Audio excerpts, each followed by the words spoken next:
just wanted to get started with what inspired you to open a bed and breakfast here? Well, I had been a teacher and I'd gotten out of that and I became a real estate broker and a contractor and did a lot of things, and I did historic restorations. And I over-restored a property in Santa Fe, New Mexico, about $100,000, and nobody would buy it. So I had a partner who said, hey, let's turn this into a bed and breakfast, and I think we can sell it that way. So we did. We got one of the other brokers in my office to run it. Oh, she was a really nice lady who was a great cook. And we opened it as a bed and breakfast, and it sold in 30 days. Oh, wow. And we had overbuilt it by $100,000. So we made money. And during that time, I realized how much I really liked the bed and breakfast business. So I got a divorce and I was really sad, and I decided I really needed to move and do something different. And I thought about bed and breakfast because I thought, that's something I can be home with my kids. I can take them to school. I can, I will be working out of my home. And so I went out looking for an opportunity. And I found one in Guthrie, Oklahoma. I saw on my way back from one of my trips out of Santa Fe, I stopped in here, found a picture. We spent the night at the Best Western, the kids and I did. Came down the next day to have breakfast in downtown Guthrie. Passed by a real estate window and I saw this house, and I inquired, and I bought it and was here within 30 days. So it wasn't really a plan. It wasn't a whole lot of planning. I just knew that it would be a nice thing to do. And it was a miserable failure in the beginning. It was terrible. Nobody knew what a bed and breakfast was in Oklahoma. They thought I was opening up a whorehouse. Bed and breakfast. So when there were only 2 bathrooms in this house, and I would need 8. So I went back to Santa Fe. I had this construction crew, and I begged them to come with me and help me put bathrooms in. And I got enough money together to be able to do this, and brought them out with me. They came with me. Most of the furniture in this house is actually from my home in Santa Fe. And I brought them with me, and we put 8 bathrooms in this house in 7 weeks, and opened it as the first bed and breakfast in Oklahoma. And it was a failure. It was terrible. People would arrive on my doorstep and they would say, well, this is a house. And I would say, yes, you're spending the night in somebody's lovely old house. Won't you come in? No, it's creepy. And you're creepy. And it smells like my grandmother. And they would leave. It was terrible. Oh my It was awful. So I heard that back east there were bed and breakfasts that did murder mystery weekends. So I have a degree in history and English, that means you can write. So I wrote a couple of murder mysteries, advertised them, and it became a hit. And then the guests who stayed here at the house would have some kind of a paranormal experience in the house. And at first I didn't believe them, and I didn't want to believe them. So this got on MySpace. That was the precursor of Facebook. And people were talking about us on Facebook. And I kept getting these phone calls from groups like yours back in the 1990s, before you were born. And they would say, we want to come and investigate your house. And I would say, oh no, there's nothing here. No investigations here. This is not, this is a ghost-free zone.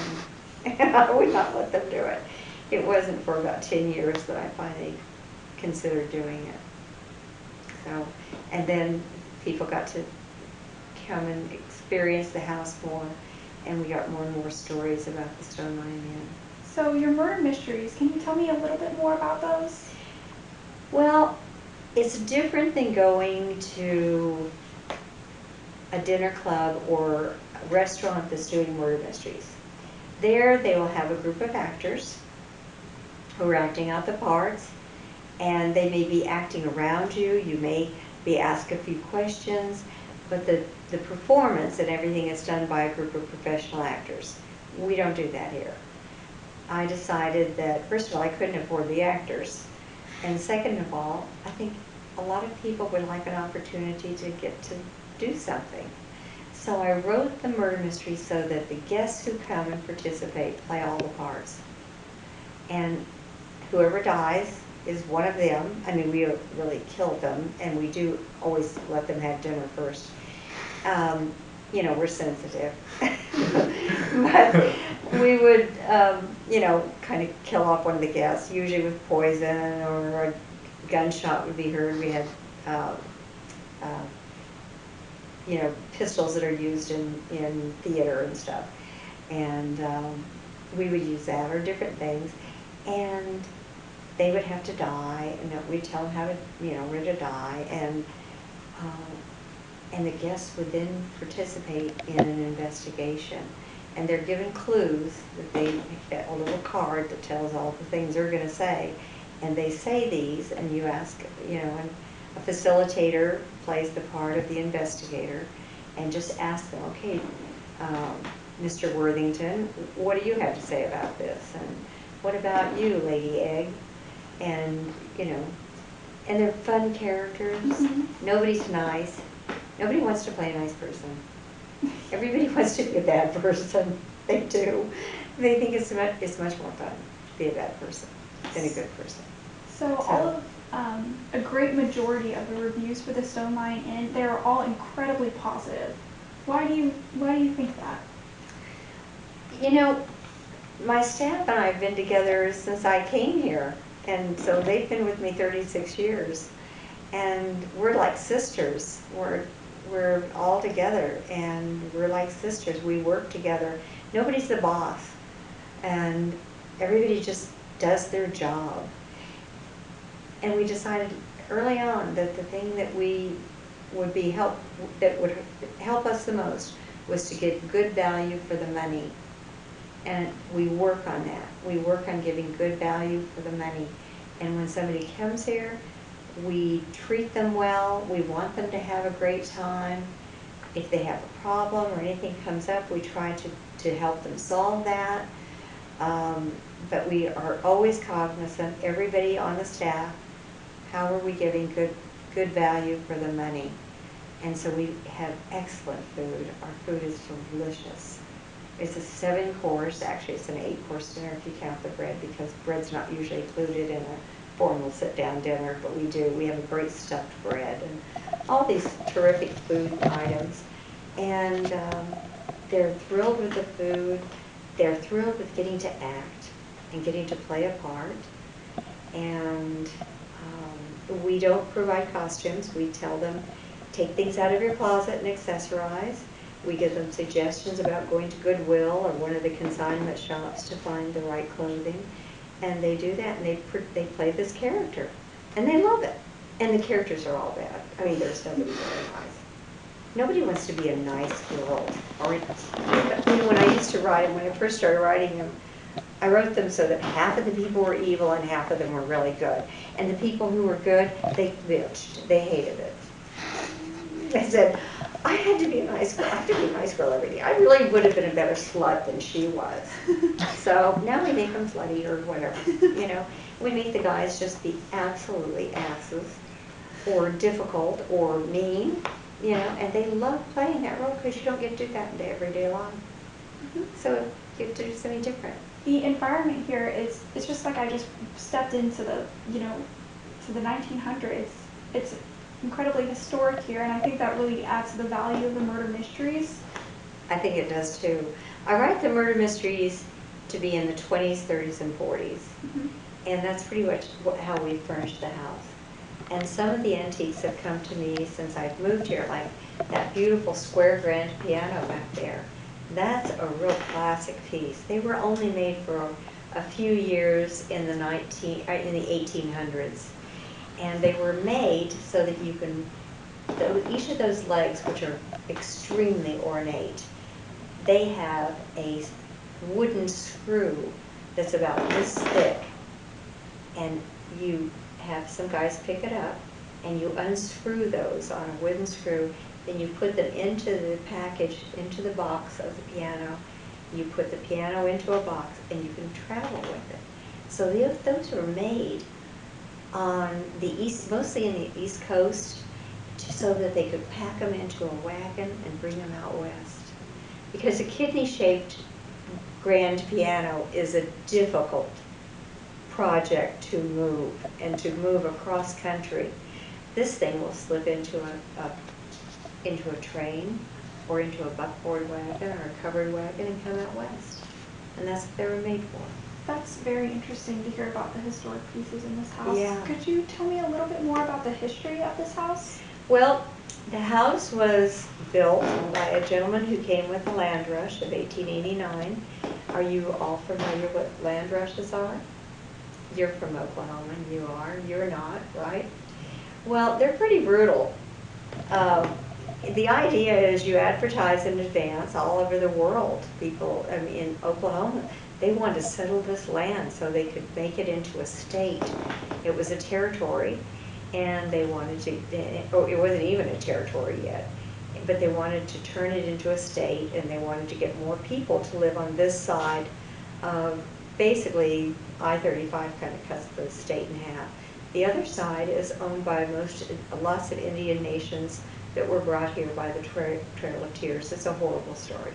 It's really a shameful portion of history, the Trail of Tears. But this side, they wanted to settle and get new people in here, get fresh blood, so they advertised all over. And people came from every state that on the East Coast and in between, and they came from Europe. And because the prospect of being to win a race, get across the line, and go and grab a claiming stake, and you run to the survey office, and you own that land free. It's yours. You have to make a promise that you will build on it within so many years, and you have to pay property taxes on it. But it's yours. Now, that's exciting for people. In many places in Europe, you could never own your own property. Your property is either owned by the state or by wealthy people. But here was an opportunity to own land. So they did. They did this land rush. But it was pretty awful. The one in Guthrie, they started on the north side of the Cimarron River on April 22nd. Think about this, the Cimarron River, at that time, they weren't irrigating off of it. They weren't diverting the water to anything else. So in April, what would you have? Runoff. Runoff from New Mexico and Colorado and parts north, snow runoff. So it was a mighty river. It was big. And they started on the north side, which meant everybody, the first thing they had to do was cross that river. A lot of them didn't make it. A lot of the wagons, because it's a soft bottom river, there's no rock in that river. So it's soft bottom. They got stuck. Some of the runners got almost swept away by the current. It was horrible. It was terrible. They did a whole bunch of these across Oklahoma. By the time they got to Lawton, the furthest in the south, they decided to draw names out of a hat. You know, they could have eliminated a lot of misery along the way had they thought of that to begin with. But I guess they thought if people had to run and do a race, that it would be, the strongest and fiercest would survive, or maybe just the luckiest. So the guy who started this, who built this house, was in that land rush of 1889. And he and his first wife built a house that used to be on the east side of this one. It's gone now. And they moved in and had 4 children, and she died. And he remarries, and his second wife has 2 more children there. And then he had amassed enough of a fortune to have this house built by the same guy who was here building the Carnegie Library. And in its time, this was the most expensive house built in Guthrie. It cost $11,900. And that was a lot of money. The average house was between $800 and $1,200. So that's what they did. They built this house, moved in 1907, the year of statehood, and proceeded to have 6 more children. Oh wow. And then what happened to this house after that family lived here? Well, the Hodens lived here until 1956, but in the 20s, and this is another reason why it's believed to be haunted. The first year they moved into this house, one of their daughters, who was born in the year 1900 in the house next door, she contracted whooping cough, and it's what I've been told is the maid over medicated her and she died. Whooping cough is horrible. You know, it's very, it, it can break bones. It can break your ribs from coughing so hard. And as the cough gets worse and worse in the late afternoon, early evening, the maid just kept giving her more and more cough syrup, and she died. She fell asleep and died. So that was a tragedy. She was 7 years old. Then in the 20s, they fell on hard times because the boll weevil struck, and their fortune was tied to the cotton market. He had the first cotton gin in Oklahoma. So this really took a lot of money out of their commitments, and they decided to move to Enid, where oil had been discovered. And Enid was growing faster than Oklahoma City at that time. So they moved there, took care of that mercantile store, but they didn't want to lose this house, so they leased it to Smith's Funeral Home. And this became a mortuary for about 8 to 10 years in the 20s and 30s. What was the name of the child that had died from? We thought originally, we had been told her name was Augusta, but later, when ghost hunters came here, they told us, oh no, Augusta lived to be 82 years old. It was Irene, and they figured that out from the 1900 and 1910 census, which child died. So it was Irene, and she was about 7 years old when she died in the house. Wow. So before we start on this tour, I just want to know, what was your first occurrence of, paranormal activity in this house? Well, when I moved into the house, I brought with me part of a construction crew from Santa Fe. So I was living here with all these guys, 6 carpenters, 1 engineer, my mother, my 2 children. So we would hear things at night, but we didn't think anything of it, because when you're living with that many people, somebody's getting up to go to the bathroom in the night, somebody's going downstairs to get something to eat, somebody's going out on the front porch to smoke cigarettes. Wouldn't let them smoke in the house. So you don't think anything of it. But once we got the house finished and the guys went back to Santa Fe and my mother left, I'm living here alone with 2 little children and I'm still hearing the same noises. And now I'm beginning to think this house has issues. And the first things were, we would hear the footsteps on the going up to the 3rd floor. The children and I were living on the 3rd floor. And we would hear footsteps coming up the stairs. The door to the 3rd floor would open, it would close, and there would be nobody there. And I tried to contend it wasn't happening. And then things started waking up my children. My children would get awake in the night. And they'd run and get into bed with me, and they'd say, Mom, what's that? And I couldn't say what was really on my mind. I think this place is haunted. We got to get the hell out of here. You can't say that to little children. You know, it's not a good thing. So I would say things like, oh, children, this is an old house and it's settling. Let's talk about construction. And I would give them a lesson in how houses come out of the ground and, the things that happen. And I was so boring they would go to sleep. That is your whole idea. Be boring enough they go to sleep. So I did. Next time they'd come get bed with me.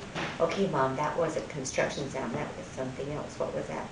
Children, this is a wooden house. We did not live in a wooden house in Santa Fe. We lived in an adobe. Wooden houses expand and contract with humidity. Let's talk about the weather. And I would be so bored, they would go to sleep. But my kids knew about dew point and relative humidity when they were like 7. And I was almost as good as the weatherman. But the idea is to get them to go back to sleep. They've got to go to school the next day. Right. And I was beginning to think the house had issues, that there were things going on, and I began trying to get more information on the history, which I had not asked for at all when I bought the house. And I found out more and more about the house and found out about the little girl and the fact that this was a funeral home back in the 20s. And I thought, some of this is beginning to add up, the sounds that we're hearing.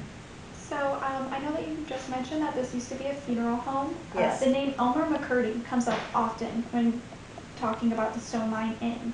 Can you tell me? Elmer McCurdy never had anything to do with the Stone Line Inn, okay? And this is a whole episode for your group. Elmer McCurdy was a bungling outlaw from Kansas that made a lot of mistakes in his life, including he joined the cavalry and got thrown out of there. How hard could that be at the turn of the century to be in the cavalry? Ride horses, shoot a gun, right? And behave yourself. He was cashiered out, which means he was told, go to the cashier, you're out. And then he took up plumbing in Kansas, and he was not a good plumber. What is the golden rule of plumbing? Anybody? Make it work. Huh? Make it work. Okay, this is going to be a bleep. Shit flows downhill. Oh. You put everything on a grade. Oh. Everything goes, right? Oh. That's the big thing. That's the big thing about plumbing. You got to put water. If you're doing a holding tank, it's on a grade. It'll come. Gravity will cause it to come out from the pipes if you put the tank on top. If you have a toilet, you want to make sure you have everything going down to some spot and go to where it's supposed to go. So he failed at that too. And then he took up train robbing. Now, can you see the problem here? You didn't make it as in the cavalry. You didn't make it as a plumber, and now you're going to take up train robbing? I'm thinking there are a little great amount of expertise that might be necessary. So he gets two other guys together, and they're going to they're going to, rob the Indian allotment train, which is a train that comes into Oklahoma in the Northeast every month from Washington, D.C. to give the tribal lands their money. And guess what? Elmer McCurdy was the brains of this operation, and he got the wrong schedule, and he robbed the daily, which gave them $48 and 2 jugs of whiskey. Not the thousands and thousands of dollars that the Indian allotment train would have had. So now they break up, and two of the guys go one way, he goes another way, and he hides out at the Rivard Ranch in the hayloft. And according to the sheriff's posse, they located him the next day, and they knew the sheriff would be after them. And he's alone up in the hayloft at the Rivard Ranch, and the sheriff's posse climbed up there, and they claim that he shot at them, and they had no recourse except to shoot back, wounding him a number of times, and he bled to death. They hit a man something like 20 times and didn't hit a vital organ. That's not great shooting, And he bled to death, and his body was taken to Pawhuska, Oklahoma. About that time, in American history, journalistic history, it's referred to as mummy mania. And that's because if you could write a story about a mummy, you would hit the newspapers everywhere in America. They had just discovered mummies in Egypt, and people were bringing mummies out of Egypt, and it was a big deal, and Americans were enthralled with this whole mummy mania. Well, when they took him to Pawhuska after he was shot and he was dead, the coroner there was also the mortician, and he was a mummy maniac, was looking for a fresh body to try to do some experimentation on. Here's Elmer, nobody claims him, and so he douses Elmer inside and out with about 200 times more arsenic and other things that he needed, and he created an instant mummy. And suited him up in a suit of clothes, stuck him in the back room of the funeral parlor, and charged people 5 cents to come and look at him. And 5 years later, a reporter out of Kansas heard this bizarre story about this poor Kansas outlaw hanging out in Pawhuska, Oklahoma. Came down, did a report on him, and it was covered in all the Kansas newspapers. 2 weeks later, two gentlemen arrive, and they claimed to be the brothers of Elmer McCurdy. Well, they weren't. They were scoundrels and scallywags, and they were selling snake oil out of the back of a wagon. And they thought he'd be a great prop, but they were so convincing to the city officials, he was released to them. And they took him on an odyssey that lasted until 1977. Now this was about 1911. He's taken to, he goes all over the United States with these guys. They were selling snake oil, and they'd say, now ladies, if you will use this elixir on your face, you will look as good as the 1,000-year-old man. Look at this man. He's 1,000 years old before he died, and look how fresh and young he looks. Well, he was about 30 when he died. And he probably looked pretty good. And so they would buy this thing and put it on their face, and I'm sure that when the, third-degree burns sloughed off, you probably look pretty good. It's like an early retin A formula or a chemical peel.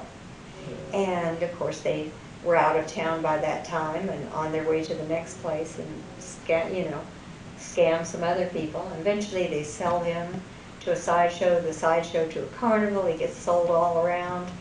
And at one point they have him waxed because they're worried about bacteria growing on him, which was happening with mummies that had been taken to the three major places that real mummies went to were London, Paris, and Berlin. And so curators there realized bacteria was going to destroy their mummies, so they had them waxed. So they had Elmer waxed, and and painted on his features. At some point along the way, they forget that he's real, and they stop calling him the mummy. They call him the dummy. And he now gets sold to a wax museum in California. When he gets there, the curator is not impressed. Well, this isn't even lifelike enough, So they sell him, or no, they gave him to Universal Studios. The same Universal Studios that's in existence today owned Elmer McCurdy. And they thought he was a dummy. And they used him in over 100 movies as a prop. Wow. One of them, during the Depression, they had a little sideshow of pornography. He was in several of those. His starring role was How to Undress in Front of Your Husband, where he played the husband. Now imagine this Stiffy. We brought Literally. meaning to the name Stiffy, right? Literally. Imagine this guy sitting up in bed like this, and this little, this young woman is taking off her clothes in front of him.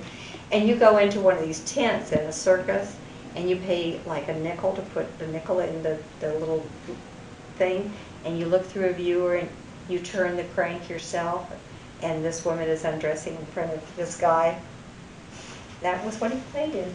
Wow. And then he was loaned to the New Pike Amusement Park in Long Beach, California.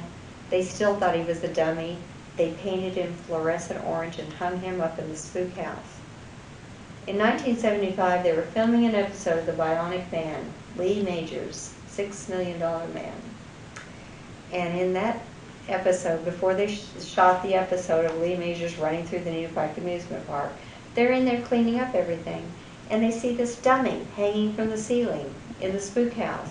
And it's got all kinds of cobwebs and all kinds of crap all over him.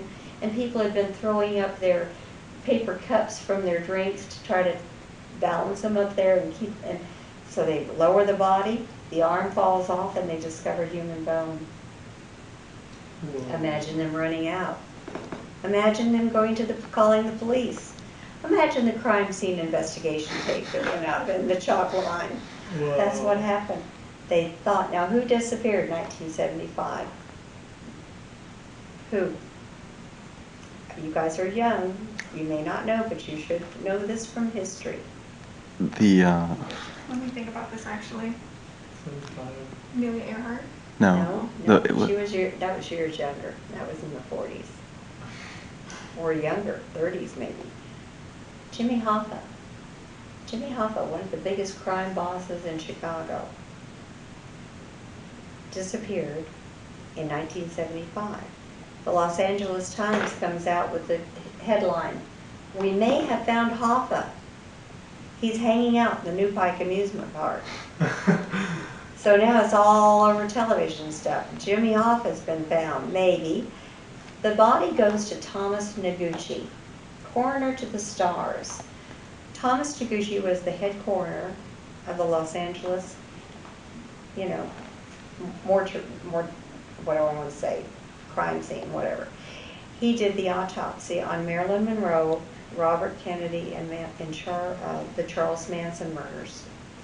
And now he's going to do an autopsy on Elmer McCurdy. And he discovers he never shot at anybody. They got up in that hayloft and they shot at him. He had double pneumonia.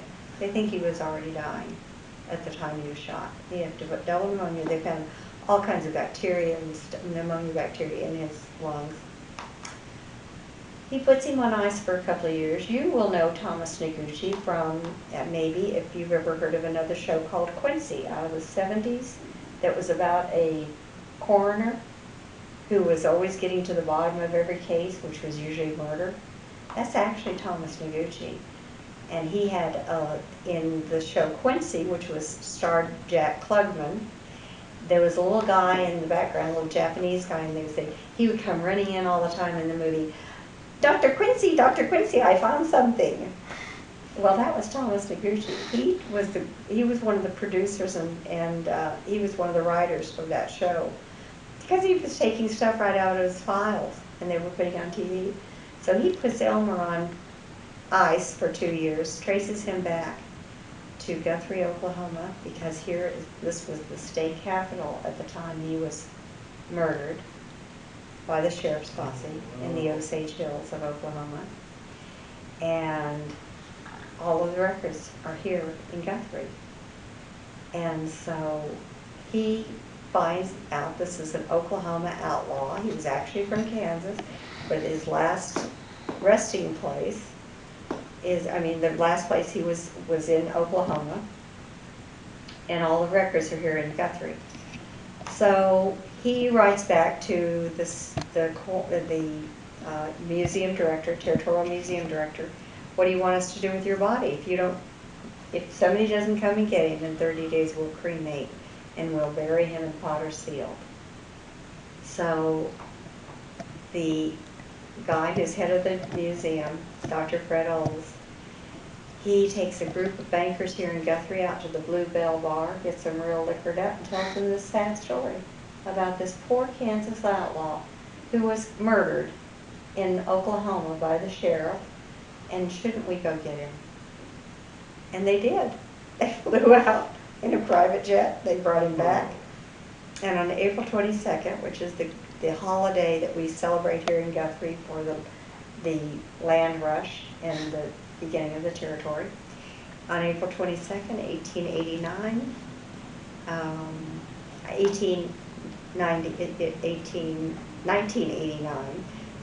1975, I'm sorry. They took the Black Maria out of the museum, they tied a riderless horse behind it, and they buried him in Summit Cemetery here in Guthrie as the only boot hill. I told Zach Bagans this story because I used to go out to the cemetery in one of my murder mysteries. I still do. I only do it in the summertime because we have to have daylight hours. I take my people out there who are doing the murder mystery, and they're here supposedly because I've written a story that Elmer was very successful, and I found his old army locker in my basement, and it was full of gold. None of that is true. He never came to this house. He never came to Guthrie, Oklahoma, other than to be buried. And that's what happened. That's the real story. And Zach, unfortunately, he kind of got carried away with that and felt like Elmer was after me because, and it was his spirit was here in this house because I had disturbed him. He said you were doing satanic rituals at the grave. That's what he said. Actually, I was accused of that, and it hit the Los Angeles Times.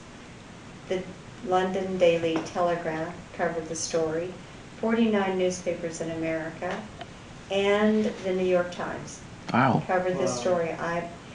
There was a woman here in town who was very angry because I opened the first bed and breakfast, and her group was supposed to have opened it. And I was doing these murder mysteries, and I didn't have enough room here that when people want to spend the night, I was buying rooms from her. She wasn't filling up her bed and breakfast, but I was for her. And she leaks it to this fundamentalist Christian group. I call them Shiite Baptists. I wish I could say that that's original to me, but it's not. Molly Ivins, and you should look up her name, especially as a journalist. Molly Ivins, famous reporter out of Texas. Molly Ivins used to call people who acted like this Shiite Baptists. So it gets to the Shiite Baptists that I'm devil worshiping in the graveyard. And this woman is perpetuating this myth behind my back. And so the next year when I go out to the graveyard, which I usually go the first weekend in May, there were an unusual number of cars out there. And then, I mean, on a Friday night, why would you have 50 cars out in the mortuary, I mean the graveyard? Yeah. And as we get closer, I see they have picket signs at the gate. As I get closer, I see my name is on the picket signs. And they're doing something like, burn a witch for Jesus, burn a witch for Jesus, burn a witch for Jesus, and lynch a gay for God. You know, they're singing. And this crazy old woman on Bill Doolin's grave, and look him up because he's a despicable outlaw, and he's buried here too, next to... Yeah, on the other side of the tree, yeah. And he's going, blasphemy, blasphemy. Or the ladies are sitting there going, rock of ages, clap for me. These three old ladies. And this other crazy lady, Blaine Thompson, she's hanging out of a Cadillac screaming, blasphemy, blasphemy, you're all going to go to hell. And my guests got out of the car. I had 24 to 30 guests that night. They got out of their cars. We form a funeral procession. I tell them we're going out, and I'm going to tell you the story I just told you about Elmer McCurdy. That's what I do out there, is tell you that story, and then we get in the cars and leave.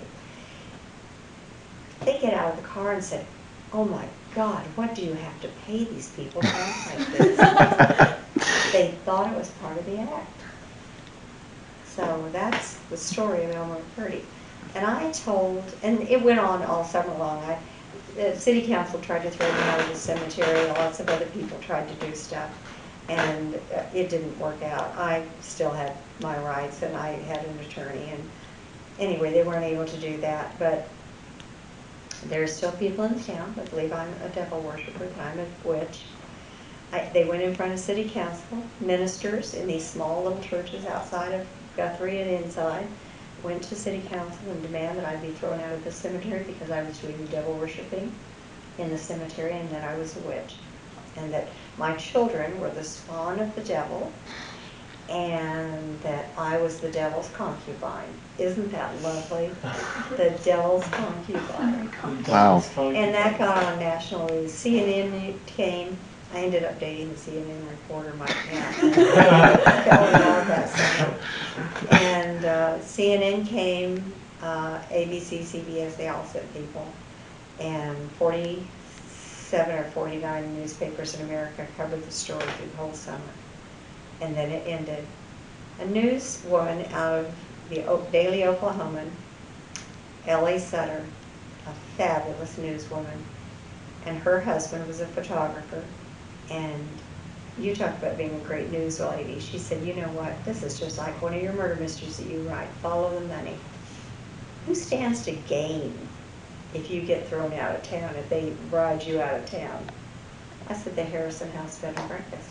Bingo. That's who it was. This woman who hated me because I had gotten open before she did. Her name was Phyllis Murray. I can use all these names because this is a true story. Yeah, I would too. Yeah. And so we traced it back to her. It came out in city council what was really going on, and it ended. But there are still people in this town that believe I'm a witch. Wow. So my attorneys bought me 2 plots right next door, right next to Elmer McCurdy. And when I die, whether it's ashes or whatever, just depending on which kid gets his choice, my younger ones need to be buried alive, whole. The Not other alive. ones are cremated. Not alive. Not alive. But it'll just depend on who decides what, and I will be buried next to Elmer McCurdy. Wow. How about that? That's wild. I bet that just makes the reporters very happy. Oh, so that's the story. Now what do you want to know? Why do you allow, groups of people like us to come and, see the stone mine in for itself? You mean paranormal groups? Yes. Okay. I didn't for a long time. For about the first 10 to 15 years that I owned this house, it was getting on Facebook or MySpace and then later on Facebook that the house was haunted. And I was not going to have anything to do with that. And so I refused to let anybody come. And when they would call, I would say, oh no, no ghosts here. This is a ghost-free zone. But finally, a group who had been begging to come, it was Oklahoma Paranormal Research, OKPRI, they showed up on a Sunday as I was getting ready to take my kids to a movie. And they had 3 police officers with them. And I thought, if I'm ever going to let any group investigate, it would be them. Because police officers have seen everything. They've seen horrible wrecks. They've seen murders. They've seen so much horrible things in their lives that I felt that they would be looking for the truth. They would not exaggerate. They wouldn't go running through the house scared or anything. They wouldn't be frightened of anything. And I felt they would tell the truth, and they did. And so I let them. They were the first ones to come.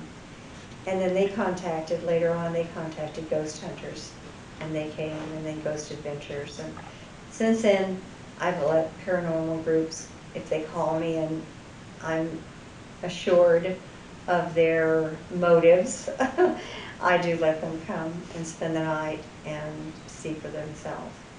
I think some of the things that happen, I could probably attribute to the people who were there at the time. For instance, this has only happened one time, but I was telling the history of the house for breakfast one morning in the dining room. I had probably 24 people in the dining room. And in the middle of my telling the history of the house, everybody in that room saw a spoon levitate about 6 inches from the table up and went over to the side and fell off. Everybody just went, oh, and I cannot tell you how quickly everybody left. We did not finish breakfast. People just got up and left. It has never happened since. I don't think it was the house. I don't think it was anything in the house. I think it was someone in that group, in those 24 people that were having breakfast that morning. I think somebody had some ability. Maybe they weren't even aware of it or whatever. Maybe they were. But I don't think it was the house, because it's never happened again. And then there are things that happen, over and over again. Like when the children are living alone on the 3rd floor and we'd hear footsteps going up to the 3rd floor, the door would open, the door would close, there'd be nobody there. And my children getting awakened in the night, somebody awakening them. I had something happen not long ago that has never happened to me before, but I slept in until 8 o'clock the other morning. And when I was waking up, I felt like somebody was in the room with me. And then I heard this little voice say, "Is she still asleep?" And then another voice said, "Shh, you'll wake her up." And that was it. I woke up, I looked around, and there was nobody there. But I will swear to you that happened. And I've had other things. We hear the rolling of a bowling ball on the 3rd floor. The kids, the original Houghton children, had a small bowling alley, a 1-lane bowling alley that was handmade, where they rolled a ball and knocked over wooden pins. And we hear that rolling of that ball ever so often, and other people have heard it. So there are things that just kind of happen over and over again, but not on any regular basis. Or we're just not timing it. I don't write this all down in a journal. I didn't think to do that at the time that it started happening. Well, I just wanted to say from Ghost Expeditions that thank you for allowing us to come into this beautiful bed and breakfast and to investigate. And thank you for this interview. And your Well, time. I've enjoyed it. I've enjoyed your group. They're very nice. Thank you. All of you are lovely people. And thank you. Awesome. And thank you for being so respectful of the house. Oh, yes. Of course.